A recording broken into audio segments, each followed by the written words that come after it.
नमस्कार, मी प्रसन्न जोशी. माझा विशेषमध्ये आपल्या सगळ्यांचं स्वागत. आजचा विषय महत्त्वाचा आहे, वेगळा आहे आणि अनेकदा ज्याची चर्चा वेळोवेळी झालेली आहे, पण यावेळी मात्र त्याला फार वेगळा कंगोरा मिळणार आहे. विषय आपण बोलणार आहोत धनंजय मुंडे यांच्या बाबतीत. रेणू शर्मा या महिलेनं त्यांच्यावरती बलात्काराचा आरोप केला. रेणू शर्मा ती की जिची बहीण करुणा शर्मा, जिने स्वतःचं नाव आता करुणा धनंजय मुंडे सुद्धा लावलेलं आहे, तिची ही बहीण, तिने आरोप केला धनंजय मुंडे आपल्यावर बलात्कार करतायत. प्रकरण खूप तापलं. राष्ट्रवादीने त्यांना वाचवण्याचा प्रयत्न केल्याचा आरोप झाला. भाजपनं राजीनामा मागितला. मात्र आता वेगळ्याच गोष्टी घडलेल्या आहेत, कारण आता रेणू शर्मा म्हणते बलात्काराची तक्रार ती मागे घेते. या प्रकरणाचे अनेक पडसाद उमटणार आहेत राजकीय आणि सामाजिक वर्तुळात सुद्धा. त्यावरच आपली चर्चा आहे. पुरुष सॉफ्ट टार्गेट ठरतात का? राजकारणी पुरुषही जास्त सॉफ्ट टार्गेट ठरतात का? जरा ही पुरुषांची बाजू सुद्धा समोर आली पाहिजे. चर्चेला सुरुवात करण्यापूर्वी आधी रिपोर्टमधून समजून घेऊयात या विषयाचे आतापर्यंतचे कंगोरे काय होते. अब्रू म्हणजे काचेचं भांड, फुटलं की सांगता येत नाही. कथा, कादंबऱ्या, चित्रपटात सहसा महिलांबद्दल वापरलं जाणारं हे वाक्य पुरुषांबाबत आणि त्यातही राजकारणी पुरुषांबाबत तितकंच खरं आहे. याचं ताजं उदाहरण म्हणजे राष्ट्रवादीचे नेते मंत्री धनंजय मुंडे. आपल्या पत्नीसमत दुसऱ्या महिलेशी म्हणजे करुणा शर्माशी असलेल्या संबंधांच्या पार्श्वभूमीवर त्यांच्या मेहुणीनं म्हणजेच रेणू शर्मानं बलात्काराचे आरोप लावले आणि महाराष्ट्रात राजकीय भूकंप झाला. मुंडेंच्या राजीनाम्यासाठी भाजपनं लगेच मोर्चा उघडला. शरद पवारांनाही हे आरोप गंभीर असल्याचं म्हणावं लागलं आणि त्यामुळे मुंडेंचा राजीनामा घेतला जाणार असा सगळ्यांचा अंदाज होता. दुसरीकडे धनंजय मुंडे यांनी मात्र करुणा शर्माशी असलेल्या संबंधांची जाहीर कबुली दिली. मात्र रेणू शर्माचे आरोप फेटाळत उलट तीच आपल्याला ब्लॅकमेल करत असल्याचा आरोप केला. दरम्यान मनसे कार्यकर्ते मनीष धुरी आणि भाजपचे पदाधिकारी कृष्णा हेगडे यांनीही पुढे येऊन रेणूच्या वागणुकीविषयी आरोप केल्यानं प्रकरणाला वेगळंच वळण लागलं. मात्र रेणू शर्मा माध्यमांना दिल्या जाणाऱ्या मुलाखतीत आपल्या आरोपांवर ठाम होती. पण आज अचानक तिनं बलात्काराचा आरोप मागे घेतल्यानं या सगळ्या आरोपांच्या सत्यासत्यतेवर प्रश्न उभा राहिलाय. आणि सगळ्यात मोठा प्रश्न उभा राहिलाय तो म्हणजे पुरुष आणि त्यातही राजकारणी पुरुष सॉफ्ट टार्गेट ठरतात का? हाच आहे आजचा माझा विशेष. आणि या विषयावरती बोलण्यासाठी आपल्यासोबत मान्यवर असतील नेहमीप्रमाणे. माझ्यासोबत असतील उमेश पाटील, राष्ट्रवादीचे नेते आणि प्रवक्ते. त्याशिवाय माझ्यासोबत असतील तृप्ती देसाई, भूमता ब्रिगेडच्या अध्यक्षा, ज्यांनी अगदी आज ही तक्रार मागे घेतल्यानंतर सुद्धा घणाघात केलेला आहे मुंडेंवरती. त्याशिवाय माझ्यासोबत इथे स्टुडिओमध्ये आहेत अभय देशपांडे, राजकीय विश्लेषक. थोड्याच वेळात आपल्यासोबत भाजपचे प्रवक्ते सुद्धा सहभागी होतील. सगळ्यांचं स्वागत. मी पहिल्यांदा जातोय उमेश पाटील यांच्याकडे. उमेश पाटीलजी, आता या तक्रार मागे घेतल्यानंतर राष्ट्रवादीची, धनंजय मुंडेंची काय स्टँड असणार आहे? काय कशा प्रकारे तुम्ही रिस्पॉन्स देणार? नाही, मुळातच या तक्रारीमध्ये काही तथ्य नव्हतं. अशाच पद्धतीची भूमिका पक्षाकडून त्या ठिकाणी मांडण्यात आली होती आणि मी स्वतःच या बाबतीमध्ये धनंजय मुंडेंच्या या प्रकरणाच्या संदर्भामध्ये आपल्या चॅनलवरही होतो. आदरणीय पवार साहेबांनी संबंधित तक्रार ही गंभीर स्वरूपाची असं सांगितलं होतं आणि त्याच्या लोकांनी त्या बाबतीमध्ये वेगवेगळे अर्थ तर्क काढले. त्याचे आणखी साहजिक पण आहे. मुद्दा धनंजय मुंडेंच्या बाबतीमध्ये संबंधित महिलेने केलेली तक्रार, तिच्यामध्ये असलेलं तथ्य, याच्या बाबतीमध्ये पोलिसांच्याकडून जे काही तपास करण्यात आला त्याच्यामध्ये मुळातच प्राथमिक पातळीवर त्याच्यात काही तथ्य आहे का किंवा तक्रार करण्यामागे कुठला वेगळा हेतू आहे, तक्रार करण्याच्या मागे कुठली वेगळ्या अशी कुठली शक्ती काम करते का, त्या सगळ्या पैलूंचा तपास होणं आवश्यक होतं. धनंजय मुंडे हे राष्ट्रवादी काँग्रेस पक्षाचे वरिष्ठ नेते आहेतच, शिवाय पक्षाचे स्टार प्रचारक आहेत आणि राजकीय दृष्ट्या सार्वजनिक जीवनामध्ये स्वतःचा स्वतंत्र असा टीआरपी असलेलं एक मोठं व्यक्तिमत्व म्हणून धनंजय मुंडेंकडे महाराष्ट्रामधल्या तरुणांच्या मनामध्ये एक वेगळं आकर्षण असलेलं व्यक्तिमत्व होतं. आणि त्याच्यात अशा पद्धतीचा जो आरोप झाला त्या आरोपामुळं निश्चितपणे धनंजय मुंडेंच्या प्रतिमेला, पक्षाच्या प्रतिमेला सुद्धा धक्का पोचला होता. आता संबंधित महिलेनं तक्रार मागे घेतल्यामुळं हा विषय इथेच संपलेला आहे. बरं, मी आता तृप्ती देसाईंना विचारतो, कारण त्यांनी हा विषय संपवलेला नाही आणि त्यांनी तेव्हापासून, तृप्ती देसाई असतील, भाजपच्या चित्रा वाघ असतील, भाजपचे बाकीचे सेल्स असतील, त्यांनी आरोप लगेच सुरू केले होते आणि राजीनामा मागणं वगैरे सगळं सुरू झालं होतं. आता काय? मी आता जातोय तृप्ती देसाईंकडे. तृप्ती देसाईजी, तुमची काय भूमिका आहे? मला वृत्त वाचायला मिळते तुमचं अजूनही म्हणणं आहे की धनंजय मुंडे आमच्या मनातून उतरले. हो, निश्चितच प्रसन्न. जे आपण जर पाहिलं तर सुरुवातीला जेव्हा त्यांनी सांगितलं आणि बाह्य संबंध आहेत त्याला संमती दिली तेव्हा आम्ही त्यांच्या हकालपट्टीची मागणी केलेली होती आणि अजूनही आहे. म्हणजे विवाह बाह्य संबंध त्यांनी कबूल केले तरी सुद्धा त्यांनी जी काही अपत्य आहेत ती लपवली. मग त्यासाठी फक्त कोर्टातच जायचं का? त्यांचा पक्ष काहीच कारवाई करणार नाही का?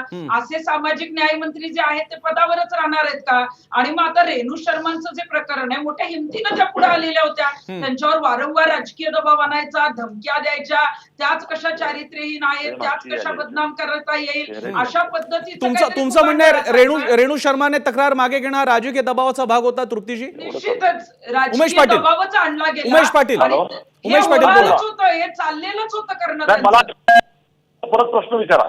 तृप्ती देसाई थोडं म्हणतात इथं रेणू कॅमेरा शर्माची तक्रार मागे घेणं हा राजकीय दबाव होता. आता राजकीय दबाव कोण आणू शकतं या केसमध्ये? कोणत्या पक्षाचा वेस्टेड इंटरेस्ट आहे उघड आहे, त्यामुळे त्यांचा कुणाकडे दिशानिर्देश आहे ते उघड आहे. उमेशजी. नाही, तृप्ती देसाई या महिलांच्या बाबतीमध्ये संवेदनशील आहेत, ते प्रश्न मांडतात, त्याच्याबद्दल त्यांचं स्वागत आहे. परंतु जर त्यांच्याकडे तसं दबाव आणण्याच्या बाबतीत काही पुरावे असतील तर त्यांनी तसे द्यावे.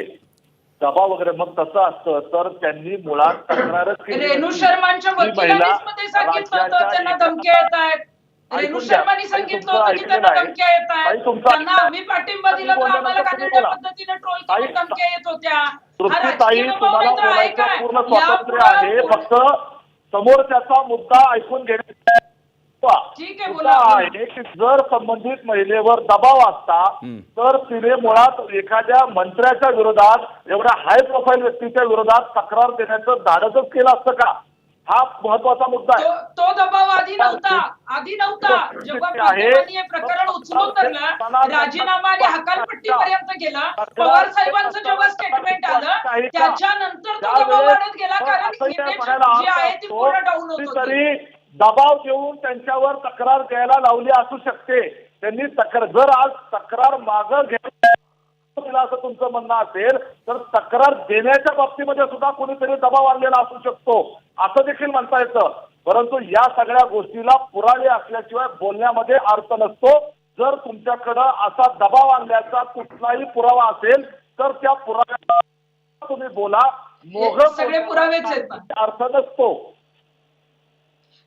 उमेशजी, उघड आहे की राजकीय दबाव आल्यावरच ही तक्रार मागे घेतलेली आहे आणि काही करून धनंजय मुंडेंना याच्यातून क्लीन चिट पाहिजे होती, त्यासाठी केलेले प्रयत्न आहेत सगळ्यांना. बघा, रेणू शर्मानी पण ट्विट केलं होतं, वकिलांनी पत्रकार परिषद दिली होती, त्यांना धमक्या आलेले जे आहेत ते कॉल डिटेल्स त्यांनी सांगितले होते, कॉल रेकॉर्ड दिलेले होते. आणि मग त्याच्यानंतर तुम्ही जर वर म्हणताय की दबावच आलेला नाहीये, हे प्रकरण दाबायचं होतं. तुमच्या महाविकास आघाडीतल्या मंत्र्यांना जे आहे ते सेफली त्याच्यातून बाहेर काढायचं होतं. मग रेणू शर्मांनी जर खोटी तक्रार दिली तर मग आता गुन्हा दाखल केला का त्यांच्या तृप्ती विरोधात? देसाईने काही गंभीर आरोप केलेले आहेत आणि ही साधारणपणे म्हणजे हा सरसकट दावा नाही पण साधारणपणे स्त्रीवादी चळवळी वगैरेचं लगेच म्हणजे त्यांनी रंगवूनच टाकलेलं आहे. म्हणजे त्या सिंपल लॉजिकला सुद्धा कॉन्ट्राडिक्ट करतायत की जर का दबाव आणून केस मागे घ्यायला लावली जाऊ शकते तर ती मुळात आणण्यापासूनच नाही का रोखता येणार. मी असीम सरोदेंकडे जातोय. असीमजी, टेक्निकली स्पीकिंग या क्षणी तक्रार मागे घेतलेली आहे, इम्प्लिकेशनचे अर्थ आपण लावू शकतो. आता केस मागे घेण्यात आली, म्हणजे हा तक्रारीचा दावा बलात्काराचा मागे घेतलाय, आता कुणाचा काय स्टँड असू शकतो, आता कुणाचा काय अधिकार आहे?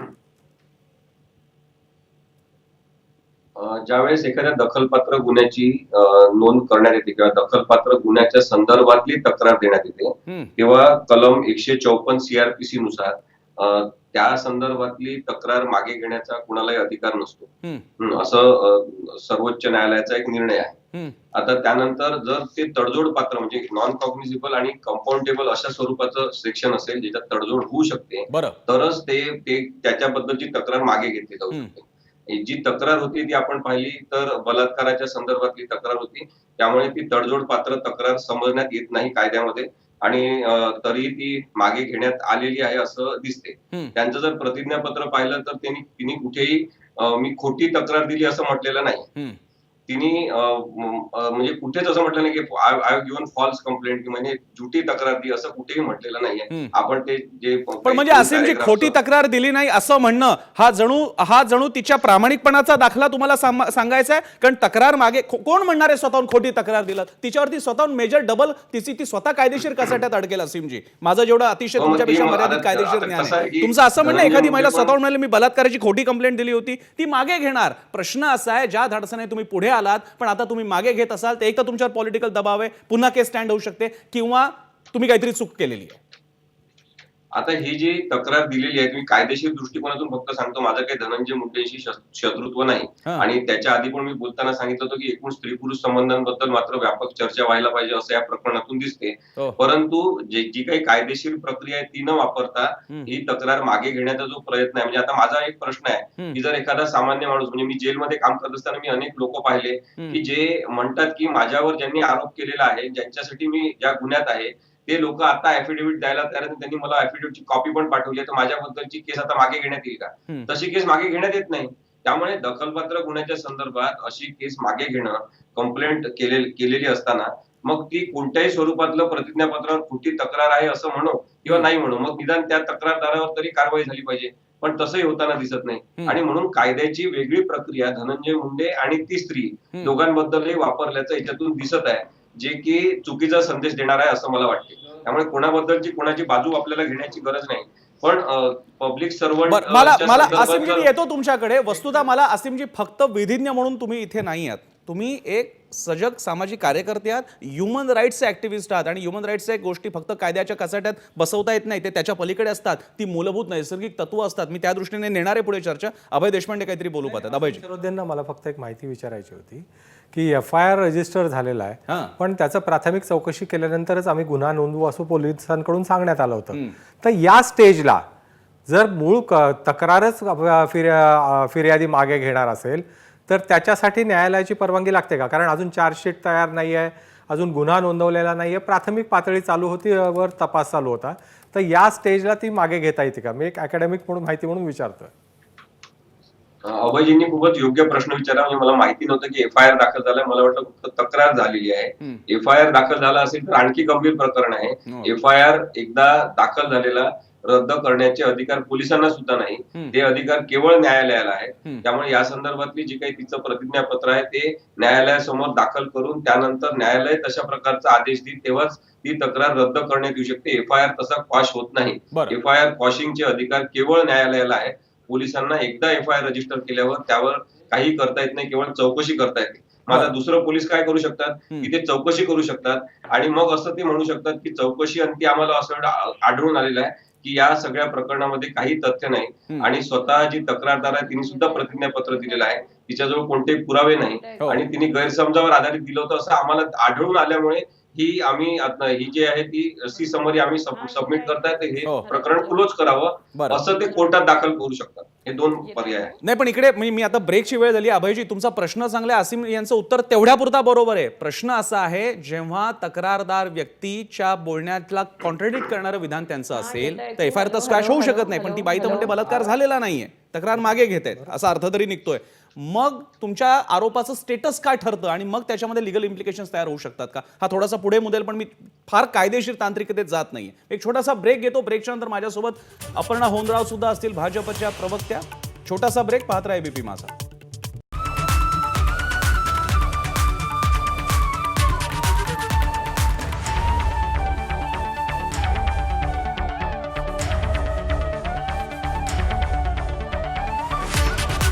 ब्रेक नंतर आपल्या सगळ्यांचं स्वागत. आपण पाहताय माझा विशेष. आपली चर्चा सुरू आहे. राजकारणी सॉफ्ट टार्गेट ठरतात का? ज्याचा ताजा संदर्भ आहे रेणू शर्माचे धनंजय मुंडेंवरचे आरोप, बलात्काराचे आरोप, ज्याची तक्रार त्यांनी मागे घेतली. मी जातोय प्रेरणा होनरावांकडे. माझ्याकडनं मगाशी नाव चुकलं होतं. प्रेरणा होनराव, भाजपच्या प्रवक्त्या आपल्यासोबत आहेत.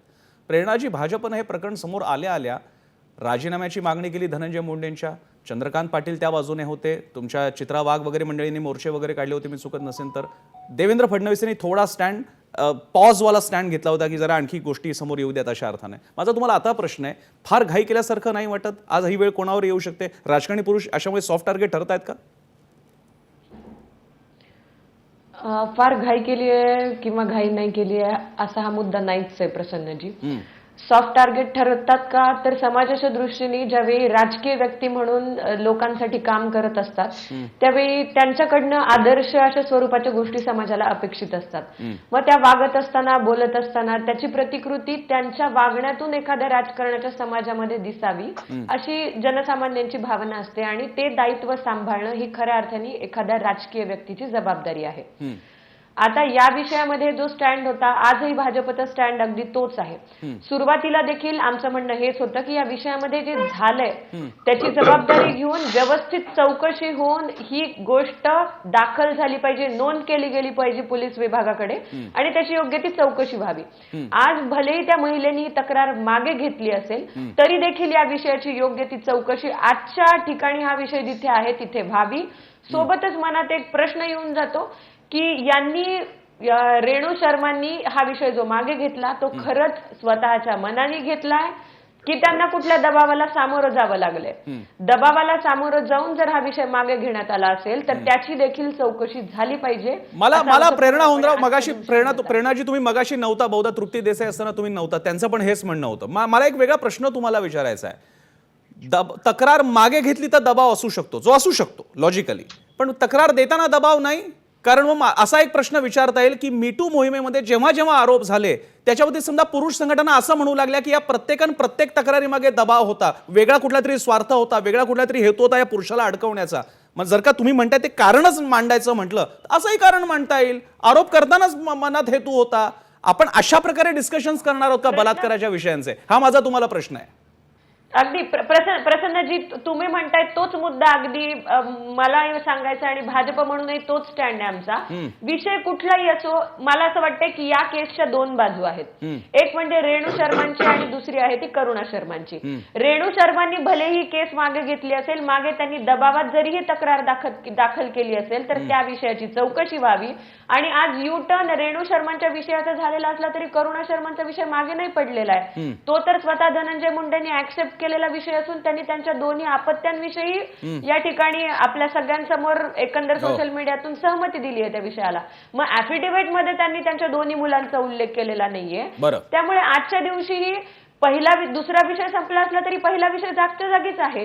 या गोष्टींकडे आपण कानाडोळा करू शकत नाही, भलेही रेणू शर्मांनी इथे यू टर्न घेतलेला असला तरीही. पण म्हणजे भाजपचा धनंजय मुंडेंचा राजीनामा घेण्याच्या मागचा कारण क्रमांक 1 होतं का कारण क्रमांक 2 होतं? कारण क्रमांक 1 म्हणजे त्यांचे मुळात करुणा शर्मा यांच्याबरोबर असलेले संबंध, त्यातून झालेली संतती, का रेणू शर्मा यांच्यावरती झालेला कथित बलात्काराचा आरोप जो रेणू शर्माने केला होता, नेमका भाजपची चौकट काय होती आरोपाची? कारण दोन्ही आहेत. बलात्काराचा आरोप एक महिला येऊन उघडपणे करतेय, हेही कारण तितकंच महत्वाचं आहे. आणि तुम्ही एक लोकप्रतिनिधी म्हणून मला उमेश पाटलांना विचारायचं आता, भाजपच्या महिला प्रवक्त्या हे जे काही आहे हे एक महिला येऊन उभी राहिली, कायद्याच्या दृष्टीने जेंडर हा स्वतःमध्ये डिस्क्रिमिनेशनचा पार्ट आहे का? की महिला येऊन उभी राहिली, म्हणाली बलात्कार झाली म्हणून त्या व्यक्तीला थेट दोषी ठरवा? कारण तुमचे बाकीचे आरोपांमध्ये तथ्य आहे ते विचारावं लागेल आपल्याला की तुम्ही तुमच्या इलेक्शन डिक्लेरेशन मध्ये का नमूद केलं नव्हतं की तुमचं दुसरी एक पत्नी आहे, तिच्यापासून मुलं आहेत, पण एक महिला उभी राहिली बलात्काराचा आरोप घेऊन. अशा प्रकारे आरोप झाला म्हणून तुम्ही राजीनामे मागणार आहात? उद्या असे आपण एक पठडी तयार करणार आहोत की असा आरोप झाला, महिला उभी राहिली बलात्कारासाठी, घ्या राजीनामे सगळ्यांचे, विविध म्हणजे IAS ऑफिसरचे घ्या, कुणाचे घ्या, अनेकदा होतात. तुम्हाला असं सुरू करायचं आहे, दुधारी तलवार आहे प्रेरणाजी? अगदी मी पण मान्य करते, पण ज्यावेळी आपण लोकप्रतिनिधी म्हणून समाजाच्या समोर येतो, आपल्यात आदर्श समाज ज्यावेळी बघतो, त्यावेळी एवढा मोठा आरोप झाल्यानंतर तुम्ही चौकशीला सामोरं गेलं पाहिजे, त्याची जबाबदारी घेतली पाहिजे. तुम्ही चौकशीलाही सामोरं जाण्याचा प्रयत्न करत नाही. एक FIR महाराष्ट्रामध्ये दाखल झालेला, गुन्हा नोंदवला गेलेला नाहीये.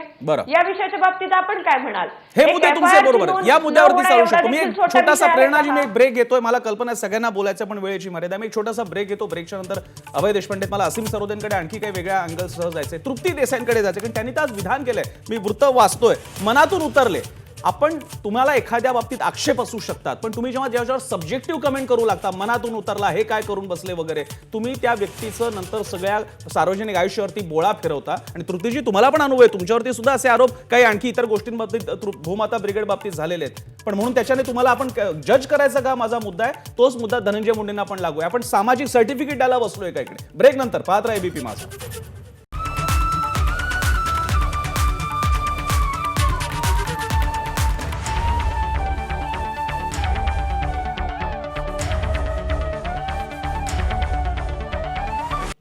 ब्रेक नंतर आपल्या सगळ्यांचं स्वागत. आपण पाहताय माझा विशेष. आपली चर्चा सुरू आहे धनंजय मुंडेंच्या बाबतीत. रेणू शर्मा बलात्काराचे आरोप, धनंजय मुंडे राजीनामा घेण्याची मागणी वगैरे सगळा विषय त्यामध्ये आला. मी जातोय पहिल्यांदा उमेश पाटील यांच्याकडे आणि त्यानंतर मी पुन्हा होनराव, तृप्ती देसाई, असीम सरोदे, अभय देशपांडेंकडे मी जाईन. उमेश पाटीलजी, आपल्या या चर्चेच्या पॅनलमधल्या तृप्ती देसाई आणि होनराव यांचं अजूनही म्हणणं आहे की धनंजय मुंडे चुकलेले आहेत किंवा तो तक्रार मागे घेण्याच्या मागे राजकीय दबाव असू शकतो. एक महिला पुढे आलेली आहे बलात्काराचा आरोप करायला. अजूनही नॅरेटिव्ह लक्षात घ्या, आता प्रश्न कायद्याच्या कलमांचा नाहीये, नॅरेटिव्हचा आहे. धनंजय मुंडे कोण आहेत, राष्ट्रवादी पक्ष कोणाचा आहे, मंत्रिपदावर कोण बसला, या नॅरेटिव्हचा आहे. तुम्हाला उत्तर त्या नॅरेटिव्हला द्यायचं. आता तुमचं काय म्हणणं आहे? कसं आपल्या घटनेचं एक तत्व आहे की कुठलाही आरोपी जोपर्यंत त्याच्यावरचे आरोप सिद्ध होत नाहीत तोपर्यंत तो निर्दोष समजला जावा. आता कोर्टाच्या तांत्रिक प्रक्रियेमध्ये सुद्धा हा विचार मांडला जातो. या समाजाकरिता अग्रणी असणाऱ्या महिला संघटनांच्या नेत्या असतील किंवा एखाद्या पक्षाच्या महिला प्रतिनिधी असतील, अशा पद्धतीचा धनंजय मुंडेंवर जसा आरोप झाला तसा आरोप हा एखाद्या वेळेला एखादी महिला चंद्रकांत दादा पाटील किंवा देवेंद्र फडणवीस किंवा आणखी त्याच्या कुठल्याही नेत्यावर करू शकतात. राजकारणामध्ये काम करत असताना अनेक प्रकारच्या लोकांना कधी आपलंसं करावं लागतं, कधी काही लोक दुखावली जातात. वेगवेगळ्या पातळ्यावर कुणाचं कशा पद्धतीचा द्वेष, राग काढला जाईल हे सांगता येत नसतं. कारण हे सार्वजनिक ग्रामपंचायतीपासून ते राज्याच्या देशाच्या राजकारणापर्यंत अशा घडलेल्या घटना आपण पाहिलेल्या आहेत. देशाच्या न्यायाधीशावर सुद्धा एखाद्या महिलेनं विनयभंगाचा आरोप केला होता. त्यावेळेस देखील आपल्याला एक गोष्ट लक्षात आली होती की अशा पद्धतीचे आरोप हे कुठल्याही पातळीवर कुठल्याही व्यक्तिमत्वावर होऊ शकतात. त्यामुळं एखादा आरोप केला म्हणून त्या संबंधित व्यक्तिमत्वाच्या आजपर्यंतच्या पूर्ण तळहयातीमधली प्रतिमा मलिन करावी का, याचा देखील आपण विचार केला पाहिजे जबाबदार प्रतिनिधी म्हणून. हो, आणि म्हणून मी उमेश पाटीलजी, मी म्हणून तृप्ती देसाईंना सुद्धा विचारतोय. उमेश पाटलांनी सांगितलेले मुद्दे बरोबर आहेत, सर्वोच्च न्यायालयाचे आहेत, महाराष्ट्रातले असंख्य दाखले तृप्ती देसाईचे. आणि म्हणून माझा तुम्हाला प्रश्न आहे की तक्रारदार महिलेने ते मागे घेतलेलं असताना, आणि उमेश पाटील सुद्धा म्हणतात आमच्यासाठी या विषयीकडे थांबत असताना, तृप्ती देसाई ज्यांचं आज नाव आहे महिला चळवळीमध्ये, त्या म्हणतात आमच्या मनातून उतरले धनंजय मुंडे. तुम्हाला असं एक चित्र तयार करायचं की एकदा आरोप झाला की तो खरा असो की खोटा, तृप्ती देसाईंच्या ऑन द रोड न्यायालयामध्ये फट म्हटलं की फट न्याय मिळणार, लगेच दोषी करार.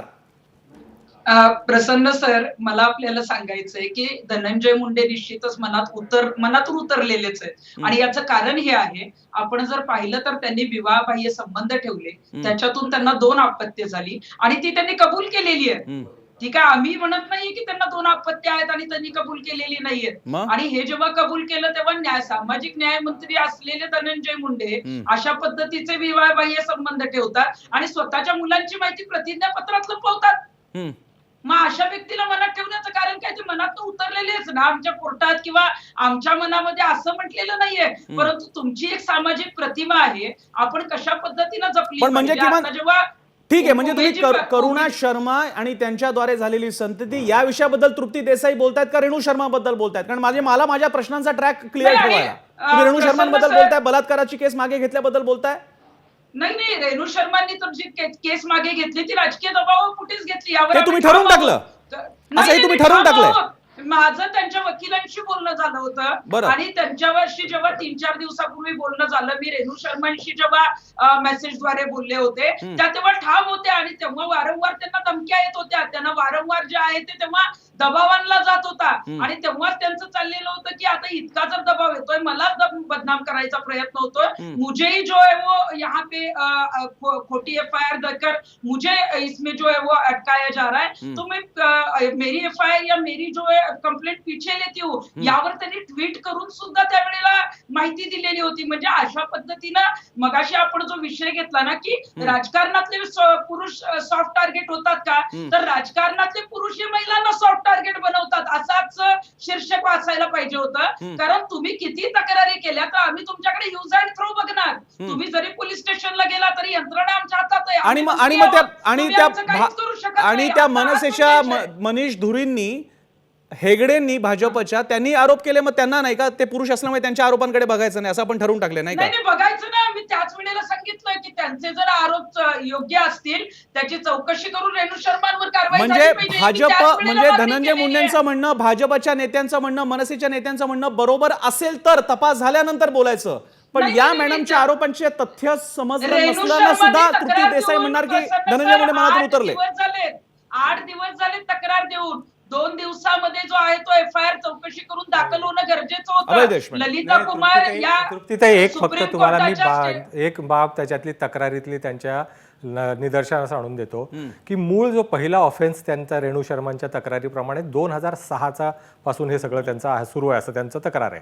आता 2006 साली धनंजय मुंडे कोण होते, त्याच्यानंतर तक्रार करायला 2020 उजाडले. ओके, तर या एवढ्या वर्षात तक्रार का झाली नाही असा एक प्रश्न उपस्थित होतो. दुसरा प्रश्न उपस्थित होतो तो कृष्णा हेगडे समोर आले, आणखी 2 लोक समोर आले आणि त्यांनी केलेल्या आरोपांच्या आणि तक्रारीचा त्यांचा हा एक विषय. मला वाटतं तृप्तीताई आपण 3 विषयांची गल्लत करतो. एक आहे रेणू शर्मांचा आरोप, दुसरा आहे की करुणा शर्मा यांच्याबद्दलचे बरोबरचे स्वतः धनंजय मुंडे यांनी मान्य केलेले संबंध आणि त्याचा ॲफिडेव्हिट मधला उल्लेख. तर याच्यात एक लक्षात घ्यायला पाहिजे की रेणू शर्मा यांनी स्वतःची तक्रार मागे घेतली, त्याचे कायदेशीर मुद्दे असीम सरोद यांनी सांगितले. याच्यात ही तक्रार दाखल करायला लागलेली 15 वर्ष आणि त्यानंतर तक्रार झाल्यानंतर ती मागे घेतलेली आहे. हा भाग झालाय त्यातला. करुणा शर्माच्या संदर्भात मी तुम्हाला एकच भाग फक्त इतिहासातली निदर्शनास आणून देतो की बबनराव लोणीकरांच्या वेळेस असे आरोप झाले होते की त्यांनी ॲफिडेव्हिटमध्ये आपल्या दुसऱ्या पत्नीची माहिती दिली नाही असे आरोप केले होते त्या काळात आणि 2019च्या ॲफिडेव्हिटमध्ये त्यांनी दोन्ही पत्नींचा उल्लेख ॲफिडेव्हिटमध्ये केलेला आहे. मग तो भाग आहे ना तो इलेक्शन पिटिशनचा होऊ शकतो तांत्रिक त्या दृष्टीने. तर मला वाटतं की यामध्ये प्रामुख्याने 3 गोष्टी लक्षात घेतल्या पाहिजेत की जे आरोप रेणू शर्मा, करुणा शर्मांचे आरोप आणि मला वाटतं प्रसन्न या संदर्भात कृष्णा हेगडे आणि विशेषतः विरोधी पक्षनेते देवेंद्र फडणवीस यांनी घेतलेल्या भूमिकेचं स्वागत केलं पाहिजे की प्राथमिक चौकशी झाल्याशिवाय तुम्ही एकदम केवळ विरोधी पक्षाचा एक मंत्री सापडलाय का आपल्या जाळ्यात म्हणून त्याचा राजीनामा घ्यावा असा थेट कुठलाही आरोप न करता त्यांनी मला वाटतं अतिशय चांगली भूमिका. असीम सरोदेंकडे जाण्यापूर्वी मी प्रेरणा हुंद्रावांकडे जातो. मी बराच काळ गेलो नाही. तृप्तीजी मी येतो तुमच्याकडे. तृप्तीजी मी येतो तुमच्याकडे. मला वेळ पण मॅनेज करायची. मी आधी प्रेरणा हुंद्रावांकडे जातो, मग असीम सरोदे आणि मग परत तृप्ती देसाईंकडे जाऊया. प्रेरणाजी, मगाचा अभय देशपांडे तृप्ती देसाईंचा मुद्दा घेऊन मी तुमच्याकडे येतोय. जसं तुम्ही त्या महिलेच्या केवळ आरोपाखातर तुम्ही उभ्या राहता, चांगली गोष्ट आहे, राहिला पाहिजे. विशेषतः महिलांच्या बाबतीत हा एक सामाजिक बायस यासाठी असला पाहिजे कारण आपल्याकडे इतिहास आहे की अशा प्रकारे दमन होतं, त्यामुळे ते बरोबर आहे. पण जेव्हा तुमच्या पक्षातला एक नेता पुढे येतोय, मनसेतला कोणीतरी पुढे येतो आणि सांगतो की या एका व्यक्तीबद्दल आमचे आरोप आहेत आणि आम्ही त्याचे काय दाखले पण दाखवतोय, मग आता तुमचं इंटरप्रिटेशन काय आहे?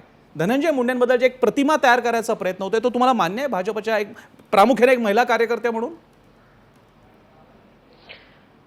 मगाशी पण मी ज्या पद्धतीने सांगितलं की ह्या विषयामध्ये ज्यावेळी FIR दाखल करायचा विषय इनिशिएट झाला की एक महिला आरोप करते आणि बऱ्याच जणांनी कंप्लेंट्स देण्यासाठीचे प्रयत्न केले पण त्यात FIR झालं नाही. त्यावेळी पण पक्षांनी त्यांची बाजू मांडली पण FIR महाराष्ट्रामध्ये कुठेही झालं नाही. दुसरा प्रश्न असा आहे की जर का कुठलाही पक्ष म्हणून म्हणत नाही मी, कुठल्याही पुरुषाने जर का त्याच महिलेच्या विषयी या अनुषंगाने कुठलीही तक्रार दाखल करायचा प्रयत्न केला तर त्या अनुषंगाने चर्चा झाली पाहिजे. खऱ्या अर्थाने समाजामध्ये अशा बऱ्याच पीडित महिला आहेत ज्या खऱ्या अर्थाने अशा विषयांना सामोरं जातात.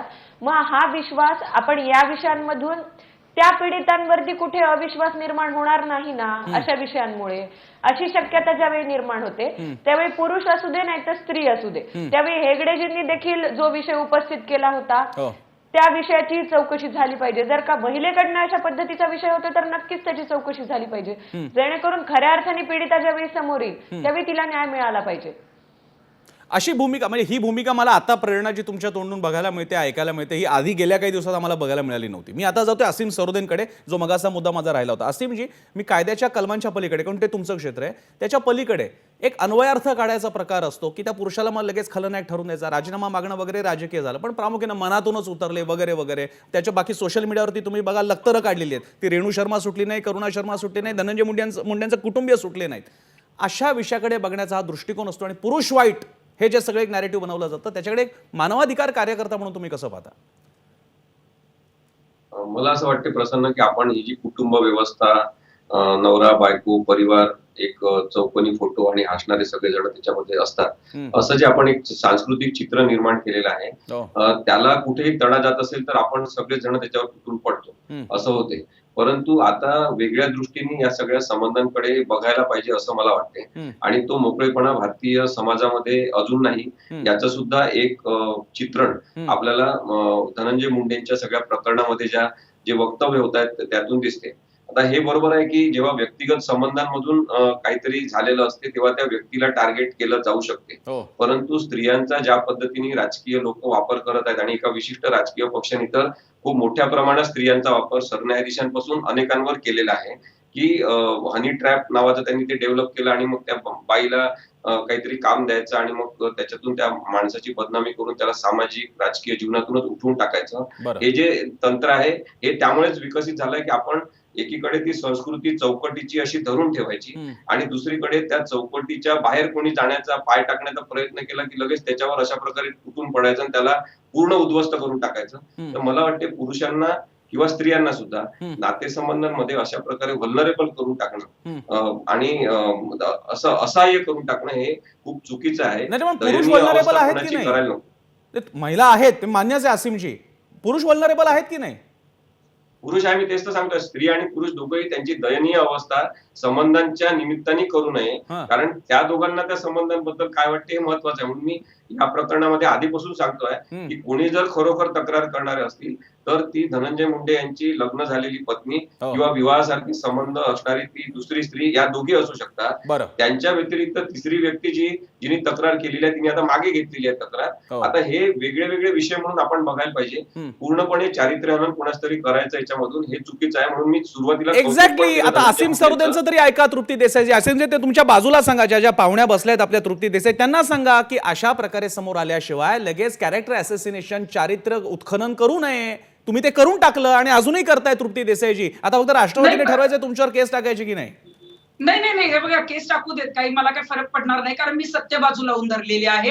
आपण मगाशी अभय सर जेव्हा मला मगाशी सांगत होते की 2006ला रेणू शर्मांबरोबर जो अत्याचार झाला असं त्यांचं म्हणणं आहे आणि त्याच्यानंतर गुन्हा 15 वर्षांनी दाखल करण्याचा प्रयत्न झाला. तर याचं कारण हे होतं, तेव्हा रेणू शर्मांनी ट्विटमध्ये लिहिलेलं होतं की त्यावेळेला मला सांगितलं गेलं की जर याच्या संदर्भामध्ये तू जर बाहेर काही वाच्यता केली तर तुझं कुटुंब संपवून टाकेल, म्हणून घाबरून त्यांनी तो गुन्हा दाखल केलेला नव्हता. परंतु कृष्णा हेगडे आणि मनीष दुरेंना असली कुठली धमकी नव्हती. ते का 10 वर्षांनी पुढे आले, ते का 15 वर्षांनी पुढे आले, त्यावेळेलाच त्यांनी जर तक्रार दिली असती तर अजून डोळे उघडले गेले असते. त्यामुळे माझं असं म्हणणं आहे की एखादी महिला काही विनाकारण कुणावरही आरोप करत नाही. मगाशी उमेश पाटील म्हणाले मग आता चंद्रकांत पाटलांविरोधात गुन्हा कुणीतरी तक्रार करेल, कुणीतरी कुठल्या तरी मंत्र्यांविरोधात महिला तक्रार करेल, असं कुणीही कुठेही उठून तक्रारी करत नाही. जर त्यांचे खरोखरच त्यांच्याशी काही संबंध असतील, जर काही फसवणूक झाली असेल, जर त्यांच्याबरोबर काही भांडण झालं असेल आणि त्याचे काही आरोप असतील तरच महिला तक्रार करतात. कारण तक्रार करणारी महिला जर खोटी मला कल्पना आहे असीमला याबद्दल बोलायचंय. प्रेरणाजी तुम्ही सहमत आहात तृप्ती देसाईंच्या या मताशी? प्रेरणाजी.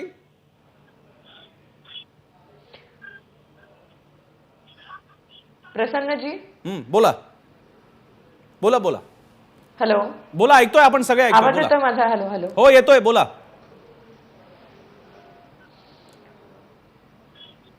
प्रेरणा हुनरवांपर्यंत बहुधा आपला आवाज पोहोचत नाही, त्यामुळे त्यांना लक्षात येत नाही की आपल्याला रिप्लाय द्यायचा की नाही. मी एक छोटासा ब्रेक घेतो. ब्रेकच्या नंतर मी असीम पासून सुरुवात करेन. आपला शेवटचा सेगमेंट असेल चर्चेचा. पाहत राहा एबीपी माझा.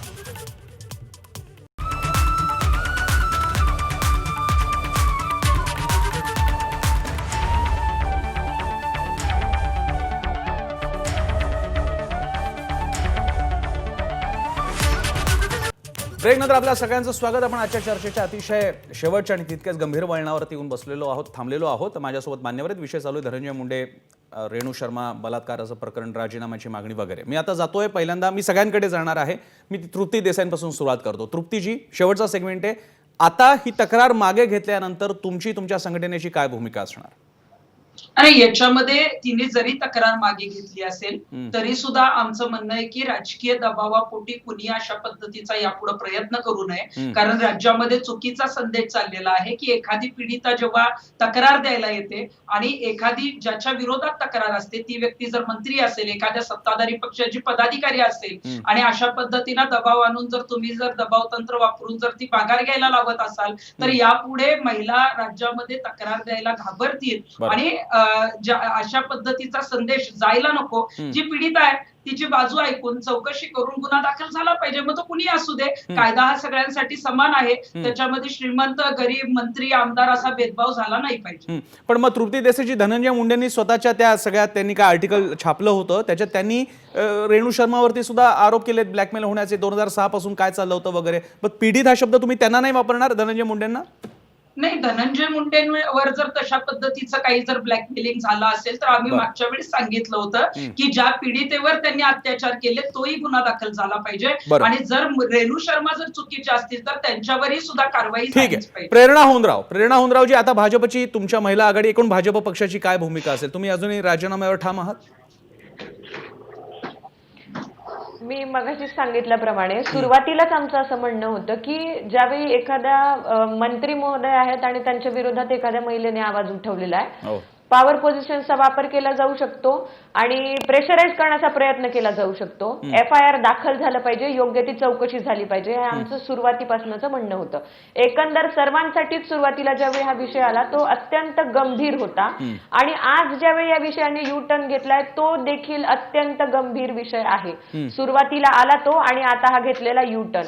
एकंदर या विषयाच्या बाबतीमध्ये सखोल चौकशी झाली. पण मग प्रेरणाजी भाजप पक्ष म्हणून, भाजपची महिला आघाडी म्हणून तुम्ही जाऊन भेटणार आहात त्यांना की तुम्ही असं मागे म्हणजे जर का तुमचा असा दावा असेल की पॉलिटिकल प्रेशर पायी तक्रार मागे घेतली, त्यांच्या मागे उभे राहा, जसं कंगना राणावतच्या मागे केंद्र सरकार उभं राहिलं, सुरक्षा प्रोव्हाइड केली, अगदी त्या लेवलला नाही प्रेरणा होनरावांनी जाऊन भेटावं. तुम्ही करणार आहात, भेटणार आहात, दिलासा देणार आहात त्यांना की नाही करा तक्रार दाखल? विषयाच्या दोन शक्यता आहेत. या विषयाचा एक विषय असा आहे की पीडितेला प्रेशराईज केलं गेलं का, आणि जर का केलं गेलं नसेल तर अशा प्रकारचे गंभीर आरोप जे पीडितेने केलेले आहेत, सांगितलेले आहेत, ते अत्यंत गंभीर आहेत आणि अविश्वास निर्माण करणारे आहेत. त्यामुळे दोन्ही बाजूंनी या विषयाची चौकशी झाली पाहिजे. अविश्वासही प्रस्थापित होता कामा नये समाजामध्ये. आणि जर का प्रेशरायझेशन झालं असेल, पॉवर पोझिशन्सचा वापर केला गेला असेल तर ते अत्यंत निंदनीय आहे. बरं, मी जातो असीम सरोदेंकडे. वेगळाच विषय घेऊन असीमजी, मधल्या काळातल्या सगळ्या जे काही चॅट गेट बाहेर आलेलं आहे आणि कोण कोणावरती कसले आरोप करत होते, कसले दावे करत होते सगळे, मला त्याबद्दल विचारायचं आहे. ज्याप्रमाणे माध्यमांच्या वार्तांकनावरती आरोप व्यक्त केले जातात, काही अपेक्षा व्यक्त केल्या जातात, अशा प्रकरणानंतर, धनंजय मुंडे प्रकरणानंतर विरोधी पक्ष आणि अशा संघटना, तृप्ती देसाई तर आजही ठाम आहेत, त्यांच्याकडनं जे दावे तयार होतात त्याच्याही बाबतीत काही मुद्दा असू शकतो जो तुम्हाला मांडायला आवडेल? मला असं वाटते की जी आपण निकराची अशी एक भूमिका मांडतो, टोकाची भूमिका बरेचदा, मी पण सुरुवातीला ती मांडायचो, आपण सगळेजण तसं करत असू कदाचित, पण मॅच्युरिटी येत असताना आपण हे समजून घ्यायला पाहिजे की कधी कधी, म्हणून मी आतापर्यंत स्त्रीला पीडिता वगैरे म्हटलं नाही, मी तक्रारदारच म्हणतो तिला, कारण ती पीडिता आहे असं काही आता तरी दिसत नाहीये. त्यामुळे मला असं वाटते की खूप टोकाची भूमिका न मांडता आपण अत्यंत प्रामाणिकपणे त्याचं विश्लेषण करू शकलो पाहिजे. आणि राजकीय संदर्भात जेव्हा त्या प्रेरणाजींनी जो मुद्दा म्हणला तो महत्वाचा आहे की पॉवर रिलेशन्सचा विचार झाला पाहिजे. पण मग पॉवर रिलेशन्स जेव्हा धनंजय मुंडेची संबंधित असतात तेव्हा भाजपपासून सगळे पक्ष त्यांना समर्थनीय ठरेल किंवा त्यांची बाजू इनडायरेक्टली मांडली जाईल अशी भूमिका घेताना नाशिक पासून सगळीकडे पत्रकारांशी बोलताना आम्ही भाजपच्या नेत्यांना बघतो. त्यामुळे मला असं वाटतं की याच्यामध्ये आपण स्त्री पुरुष संबंधांचाच विचार जास्तीत जास्त करायला पाहिजे आणि याच्याबद्दलचं एक मोकळीक आपल्यामध्ये नाही हे आपण मान्य करायला पाहिजे. राजकारणामध्ये स्त्रियांचा अशा पद्धतीने वापर म्हणजे पूर्णच्या पूर्ण स्त्रीचं शरीरच राजकारणासाठी वापरायचं हे जे आहे की जसं आपण एखादा काहीतरी दगड फेकून मारतो तशा पद्धतीने त्या स्त्रीच्या शरीराचा वापर जे सगळे राजकीय पक्ष करतात त्याचा आपण निषेध करायला पाहिजे. तशा वापर करू देणाऱ्या स्त्रियांच्या संदर्भात सुद्धा आपण बोलायला पाहिजे.